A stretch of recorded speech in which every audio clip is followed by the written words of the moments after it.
आज मैं एक बेहद महत्वपूर्ण विषय पर विशेषकर देश की माताओं, बहनों और बेटियों से बात करने के लिए आया हूं। आज भारत का हर नागरिक देख रहा है कि कैसे भारत की नारी शक्ति की उड़ान को रोक दिया गया, उनके सपनों को बेरहमी से कुचल दिया गया। हमारे भरसक प्रयास के बावजूद हम सफल नहीं हो पाए। नारी शक्ति वंदन अधिनियम में संशोधन नहीं हो पाया और मैं इसके लिए सभी माताओं, बहनों, उनसे मैं क्षमा प्रार्थी हूं। साथियों, हमारे लिए देश हित सर्वोपरि है, लेकिन जब कुछ लोगों के लिए दल हित सब कुछ हो जाता है, दल हित देश हित से बड़ा हो जाता है, तो नारी शक्ति को, देश हित को इसका खामियाजा उठाना पड़ता है। इस बार भी यही हुआ है। कांग्रेस, डीएमके, टीएमसी और समाजवादी पार्टी जैसे दलों की स्वार्थी राजनीति का नुकसान देश की नारी शक्ति को उठाना पड़ा है। साथियों, कल देश की करोड़ों महिलाओं की नजर संसद पर थी। देश की नारी शक्ति देख रही थी। मुझे भी ये देखकर बहुत दुख हुआ कि जब ये नारी हित का प्रस्ताव गिरा तो कांग्रेस, डीएमके, टीएमसी, सपा जैसी परिवारवादी पार्टियां खुशी से तालियां बजा रही थी। महिलाओं से उनके अधिकार छीनकर ये लोग मेजें थपथपा रहे थे। उन्होंने जो किया वो केवल टेबल पर थाप नहीं थी, वो नारी के स्वाभिमान पर, उसके आत्मसम्मान पर चोट थी। और नारी सब भूल जाती है, अपना अपमान कभी नहीं भूलती। इसलिए संसद में कांग्रेस और उसके सहयोग के उन सबके व्यवहार की कसक हर नारी के मन में हमेशा रहेगी। देश की नारी जब भी अपने क्षेत्र में इन नेताओं को देखेगी तो वो याद करेगी कि इन्हीं लोगों ने संसद में महिला आरक्षण को रोकने का जश्न मनाया था, खुशियां मनाई थी। कल संसद में नारी शक्ति वंदन संशोधन का जिन भी दलों ने विरोध किया है, उनसे मैं दो टूक कहूंगा। ये लोग नारी शक्ति को फॉर ग्रांटेड ले रहे हैं। वो ये भूल रहे हैं कि 21वीं सदी की नारी देश की हर घटना पर नजर रख रही है। वो उनकी मंशा भांप रही है और सच्चाई भी भली भांति जान चुकी है। इसलिए महिला आरक्षण विरोध करके जो पाप विपक्ष ने किया है, इसकी उन्हें सजा जरूर मिलेगी। इन दलों ने संविधान निर्माताओं की भावनाओं का भी अपमान किया है और जनता द्वारा इसकी सजा से भी वो बच नहीं पाएंगे। साथियों, सदन में नारी शक्ति वंदन संशोधन किसी से भी कुछ छीनने का नहीं था। नारी शक्ति वंदन संशोधन हर किसी को कुछ न कुछ देने का था, देने के लिए संशोधन का था। ये 40 साल से लटके हुए नारी के हक को 2029 के अगले लोकसभा चुनाव से उसका हक देने का संशोधन था।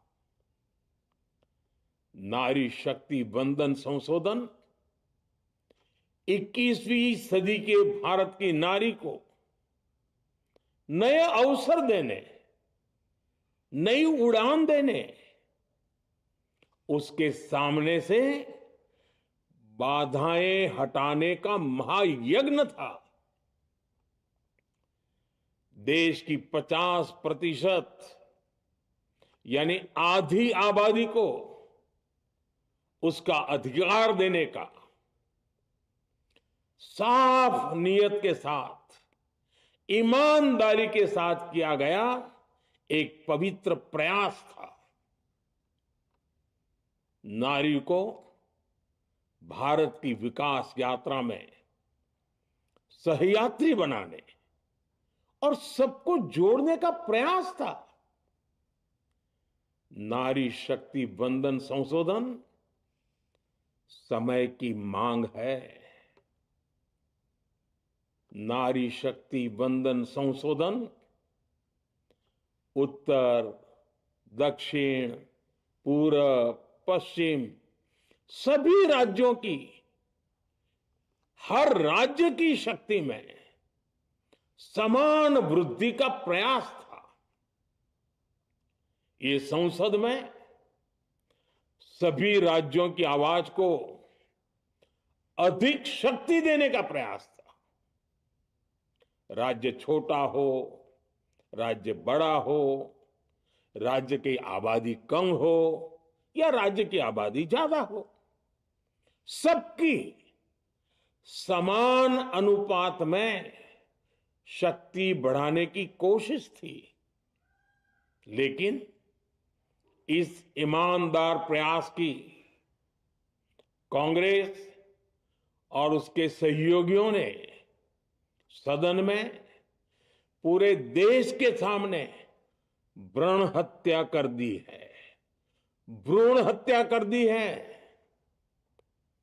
ये Congress, TMC, Samajwadi party, DMK जैसे दल इस भ्रूण हत्या के गुनहगार हैं। ये देश के संविधान के अपराधी हैं। ये देश की नारी शक्ति के अपराधी हैं। साथियों, कांग्रेस महिला आरक्षण के विषय से ही नफरत करती है। उसने हमेशा से ही महिला आरक्षण को रोकने के लिए षड्यंत्र किए हैं। इस दिशा में पहले जितनी बार भी प्रयास हुए, हर बार कांग्रेस ने इसमें रोड़े अटकाए हैं।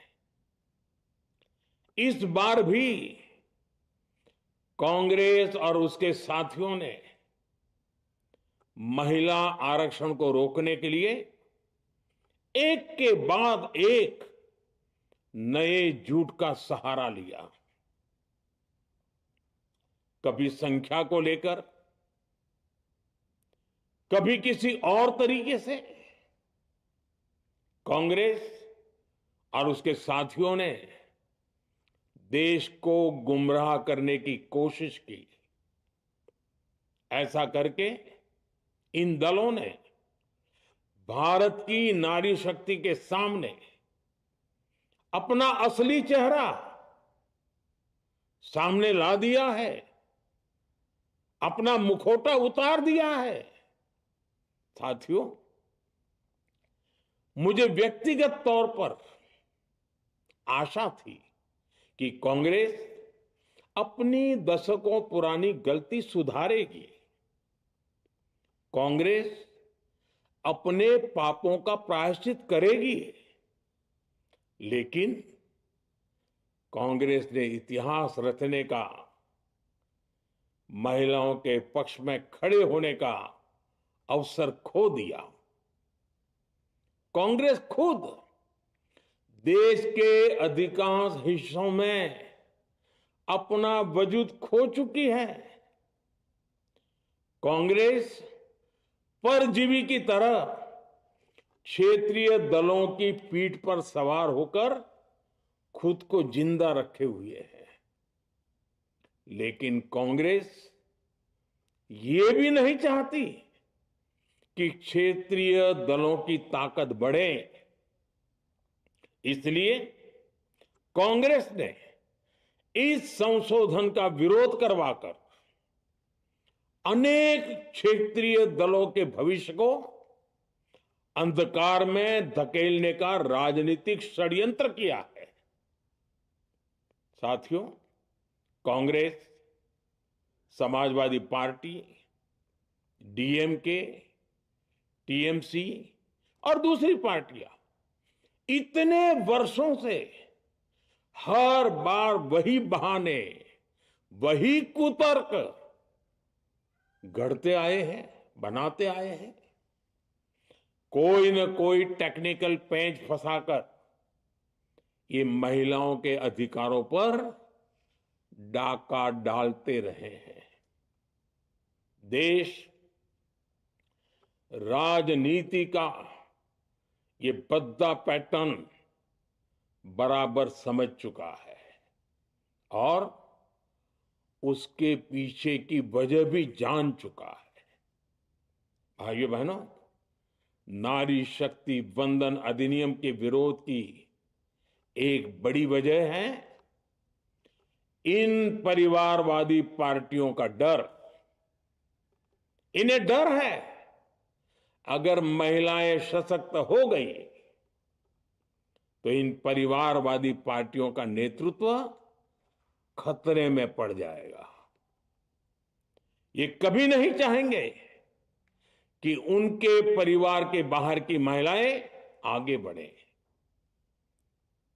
आज पंचायतों में, लोकल बॉडीज में जिन हजारों लाखों महिलाओं ने अपनी क्षमता को साबित किया है, जब आगे बढ़कर लोकसभा और विधानसभाओं में आना चाहती हैं, देश की सेवा करना चाहती है, परिवारवादियों के भीतर उनसे असुरक्षा की भावना बैठी हुई है। परिसीमन के बाद महिलाओं के लिए कहीं ज्यादा सीटें होगी, महिलाओं का कद बढ़ेगा। इसलिए इन लोगों ने नारी शक्ति वंदन संशोधन का विरोध किया है। देश की नारी शक्ति कांग्रेस और उसके सहयोगियों को इस पाप के लिए कभी माफ नहीं करेगी। मेरे प्रिय देशवासियों, कांग्रेस और उसके साथी दल डिलिमिटेशन पर लगातार झूठ बोल रहे हैं।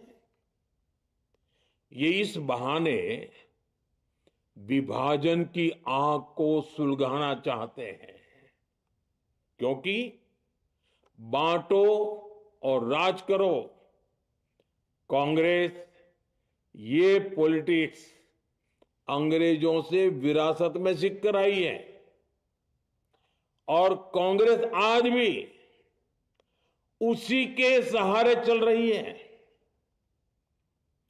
कांग्रेस ने हमेशा देश में दरार पैदा करने वाली भावनाओं को हवा दी है। इसलिए यह झूठ फैलाया गया कि डीलिमिटेशन यानी परिसीमन से कुछ राज्यों को नुकसान होगा, जबकि सरकार ने पहले दिन से स्पष्ट किया है कि न किसी राज्य की भागीदारी का अनुपात बदलेगा, न किसी का रिप्रेजेंटेशन कम होगा, बल्कि सभी राज्यों की सीटें समान अनुपात में ही बढ़ेगी। फिर भी कांग्रेस, डीएमके, टीएमसी और समाजवादी पार्टी जैसे दल इसे मानने को तैयार नहीं हुए। साथियों, ये संशोधन बिल सभी दलों और सभी राज्यों के लिए एक मौका था, एक अवसर था। ये बिल पास होता तो तमिलनाडु, बंगाल, यूपी, केरला हर राज्य की सीटें बढ़ती, लेकिन अपनी स्वार्थी राजनीति की वजह से इन दलों ने अपने राज्यों के लोगों को भी धोखा दे दिया। जैसे कि डीएमके के पास मौका था कि वो और ज्यादा तमिल लोगों को सांसद विधायक बना सकती थी, तमिलनाडु की आवाज और मजबूत कर सकती थी, लेकिन उसने वो मौका खो दिया। टीएमसी के पास भी बंगाल के लोगों को आगे बढ़ाने का मौका था, लेकिन टीएमसी ने भी ये मौका गंवा दिया। समाजवादी पार्टी के पास भी मौका था कि वो महिला विरोधी छवि होने के दाग को कुछ कम कर सके, लेकिन सपा भी इसमें चूक गई। समाजवादी पार्टी लोहिया जी को तो पहले ही भूल चुकी है। सपा ने नारी शक्ति वंदन संशोधन का विरोध करके लोहिया जी के सारे सपनों को पैरों तले रौंद दिया है। सपा महिला आरक्षण विरोधी है। ये यूपी की और देश की महिलाएं कभी नहीं भूलेगी। साथियों, महिलाओं के आरक्षण का विरोध करके कांग्रेस ने फिर एक बात सिद्ध कर दी है। कांग्रेस एक एंटी रिफॉर्म पार्टी है। 21वीं सदी के विकसित भारत के लिए जो भी निर्णय, जो भी रिफॉर्म जरूरी है, जो भी निर्णय देश ले रहा है, कांग्रेस उन सब का विरोध करती है, उसे खारिज कर देती है, उस काम के अंदर खलल डालती है। यही कांग्रेस का इतिहास है और यही कांग्रेस की नेगेटिव पॉलिटिक्स है। साथियों, ये वही कांग्रेस है जिसने जनधन, आधार, मोबाइल, स्त्री शक्ति का विरोध किया। कांग्रेस ने डिजिटल पेमेंट्स का विरोध किया। कांग्रेस ने जीएसटी का विरोध किया। कांग्रेस ने सामान्य वर्ग के गरीबों को आरक्षण का विरोध किया। कांग्रेस ने ट्रिपल तलाक के विरुद्ध कानून का विरोध किया। कांग्रेस ने आर्टिकल 370 हटाने का विरोध किया।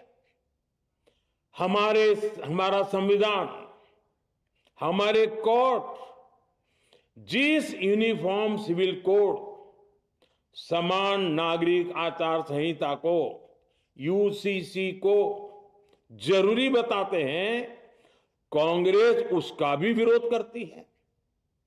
रिफॉर्म का नाम सुनते ही कांग्रेस विरोध की तख्ती लेकर दौड़ पड़ती है। ऐसा कोई भी काम जिससे देश मजबूत होता है, कांग्रेस उसमें बाधाएं खड़ी करने के लिए पूरी शक्ति लगा देती है। Congress one nation one election का विरोध करती है। कांग्रेस देश में घुसपैठियों को भगाने का विरोध करती है। कांग्रेस मतदाता सूची के शुद्धिकरण एसआईआर का विरोध करती है। कांग्रेस वक्फ बोर्ड में रिफॉर्म का विरोध करती है। साथियों, कांग्रेस ने शरणार्थियों को सुरक्षा देने वाले सीएए कानून तक का विरोध किया। इस पर झूठ बोलकर, अफवाहें फैलाकर देश में बवंडर खड़ा कर दिया। कांग्रेस माओवादी नक्सली हिंसा को समाप्त करने के देश के प्रयासों में भी रुकावटें डालती है। कांग्रेस का एक ही पैटर्न रहा है, कोई भी रिफॉर्म आए तो झूठ बोलो, भ्रम फैलाओ। इतिहास साक्षी है, कांग्रेस ने हमेशा यही नेगेटिव रास्ता चुना है। साथियों, जो भी कार्य देश के लिए जरूरी फैसला होता है, कांग्रेस इसको कारपेट के नीचे डाल देती है। कांग्रेस के इसी रवैये की वजह से भारत विकास की उस ऊंचाई पर नहीं पहुंच पाया जिसका भारत हकदार है। आजादी के समय उस दौर में हमारे साथ और भी कई देश आजाद हुए थे। ज्यादातर देश हमसे बहुत आगे निकल गए और इसकी वजह थी कि कांग्रेस हर रिफॉर्म को रोककर बैठी रही। लटकाना, भटकाना, अटकाना, यही कांग्रेस का सिद्धांत रहा है, यही कांग्रेस का वर्क कल्चर रहा है। कांग्रेस ने पड़ोसी देशों के साथ सीमा विवादों को लटकाया। कांग्रेस ने पाकिस्तान के साथ पानी बंटवारे से जुड़े विवादों को लटकाया। कांग्रेस ने ओबीसी आरक्षण के निर्णय को 40 साल तक लटकाए रखा। कांग्रेस ने सैनिकों के लिए वन रैंक वन पेंशन को 40 साल तक रोके रखा। साथियों, कांग्रेस के इस रवैये ने हमेशा देश का बहुत बड़ा नुकसान किया है। कांग्रेस के हर विरोध, हर अनिर्णय, हर छल प्रपंच का खामियाजा देश ने भुगता है, देश की पीढ़ियों ने भुगता है। आज देश के सामने जितनी भी बड़ी चुनौतियां हैं, वो कांग्रेस के इसी रवैये से उपजी हुई है। इसलिए ये लड़ाई सिर्फ एक कानून की नहीं है, ये लड़ाई कांग्रेस की उस एंटी रिफॉर्म मानसिकता के साथ है जिसमें सिर्फ नेगेटिविटी है, नकारात्मकता है।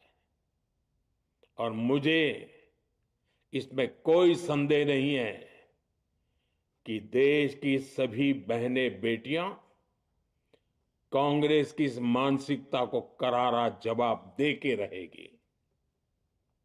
साथियों, कुछ लोग देश की महिलाओं के सपने टूटने को सरकार की नाकामी बता रहे हैं। लेकिन ये विषय कामयाबी या नाकामयाबी क्रेडिट का था ही नहीं। मैंने संसद में भी कहा था, आधी आबादी को उनका हक मिल जाने दीजिए, मैं इसका क्रेडिट विज्ञापन छपवाकर विपक्ष के सभी लोगों को दे दूंगा। लेकिन महिलाओं को दकियानुसी सोच से देखने वाले फिर भी अपने झूठ पर अड़े रहे, कायम रहे। साथियों, नारी शक्ति को भागीदारी दिलाने की लड़ाई दशकों से चल रही है। वर्षों से मैं भी इसके लिए प्रयास करने वालों में से एक हूं। कितनी ही महिलाएं ये विषय मेरे सामने उठाती रही हैं। कितनी ही बहनों ने पत्र के द्वारा मुझे सारी बातें बताई हैं। मेरे देश की माताएं, बहनें, बेटियां, मैं जानता हूं आज आप सब दुखी हैं। मैं भी आपके इस दुख में दुखी हूं।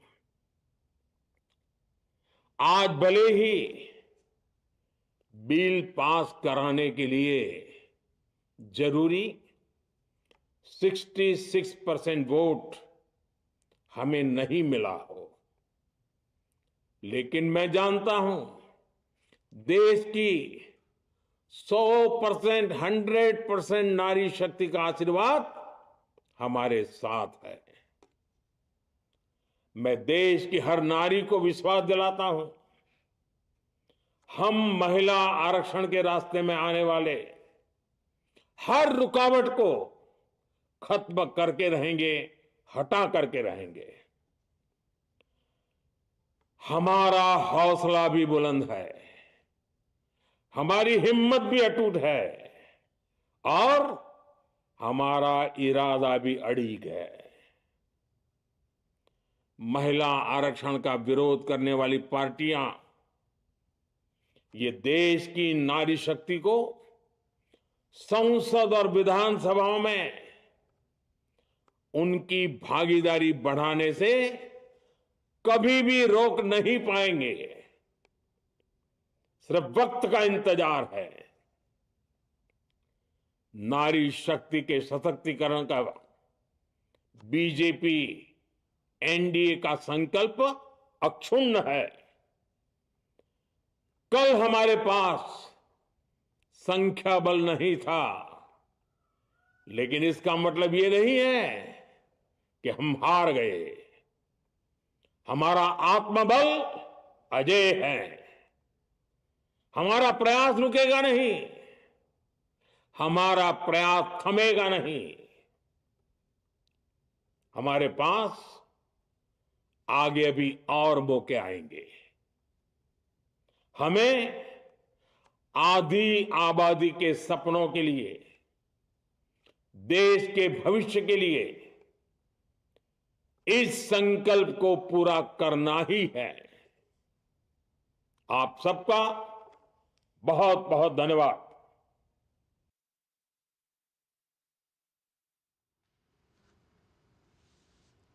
तो आप देख रहे थे प्रधानमंत्री नरेंद्र मोदी का राष्ट्र के नाम संबोधन बहुत ही